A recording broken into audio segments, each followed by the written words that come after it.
Hey, welcome back to the channel. In today's video, I want to teach you a strategy, a concept for how you can close more people on the phone and have them turning into high ticket, high paying clients. Let's get into it.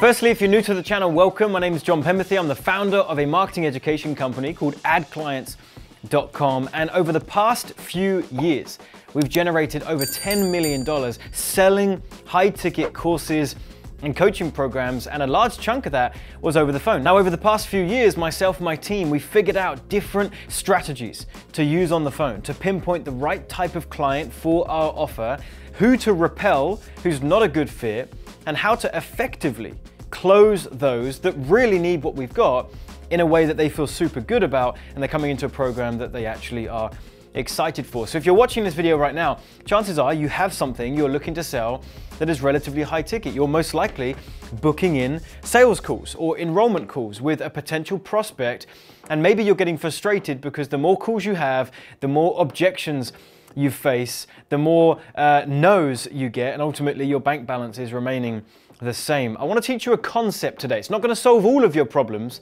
but it's going to give you some greater clarity on why some of your calls aren't closing and how we can start to reverse that a little bit right here. So there is a concept that we talk about in the sales world of the buying pocket. And so let's imagine the person that you're speaking to on the phone, they're going to be either one extreme or the other, or somewhere in the middle. Your prospect's either over on this side and they are just riddled with fear, right?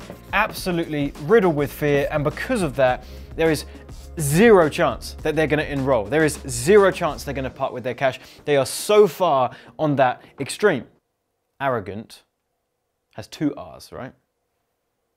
Yes. It does. A-R-R-A. How to spell arrogant? G-A-N-T. Arrogant. A-R-R-O-G-A-N-T. Oh. Oh. Arrogant. Arrogant with a double R. The other extreme is that they are really arrogant. Spelled it right that time. And they are so far on this extreme that, again, there's no way they're going to close on the phone. They're not going to join your program because they're a know-it-all. They're on the call with you trying to lead that phone call. They're not letting you lead. Everything you're saying you can help them with, they're kind of saying, well, I don't need any help. You're wondering why they're even on the phone. And so they're so far on this extreme that they are never going to buy as well. There's this little place in the middle that we call the buying pocket. And the buying pocket is when you have someone that is balanced right here in the middle. Of course, they're going to be a little bit nervous about investing, but they're willing to do that. And they're confident enough in their ability to act on your coaching or your training, whatever your solution is, but they're not outside the buying pocket going too far towards arrogance, and they're not going too far towards fear. Now, some people that jump on the phone with you, they're going to be somewhere along here.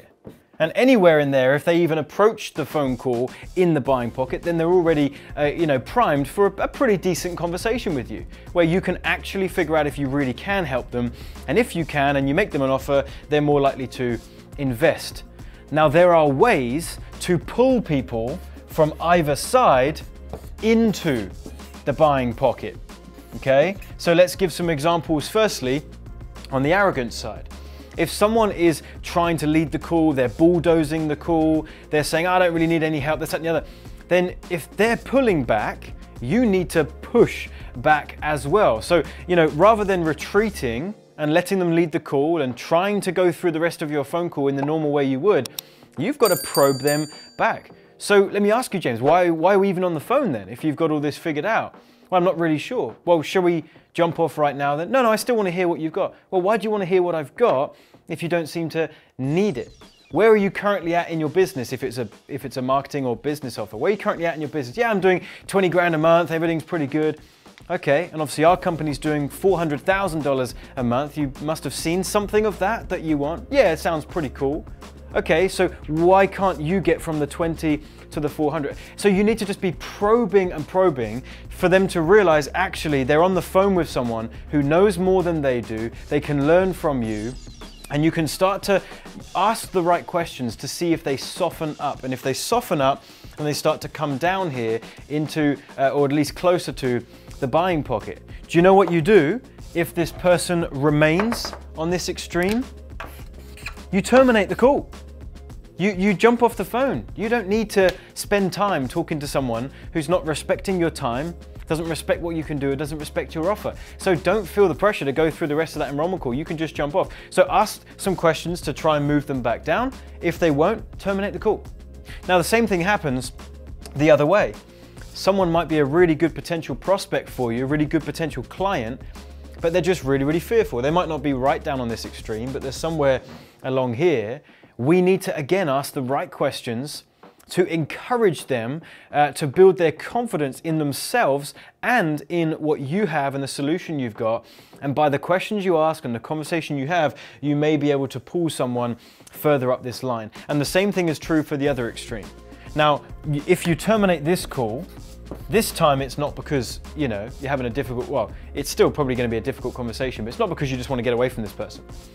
In this case, if they are riddled by fear, there's no way they're going to invest, then there has to be a moment where you terminate the call because it's just not going to move forward. And if they start to soften up and they start to feel more confident in themselves and more encouraged that they could actually do this and that you're the right person to help, then they'll start to come closer to the buying pocket where an offer can be made and an enrollment can occur. Now, this is a concept that me and my team use on every single call. We just want to make sure that we're talking to the right people, and if we're not, we're going to ask questions to actually pull them closer to a description of, you know, the kind of avatar that we want inside of our programs. Hopefully this was helpful for you. Hopefully it's given you some food for thought. And if you're not already subscribed to our channel, go ahead and hit the subscribe button, turn on the bell notification. We put out new content like this every single week on sales, strategies, funnels, paid traffic strategies. We cover a lot here on the channel. And also encourage us with this video. Give us a like, drop us a comment, and we'll see you in a future video.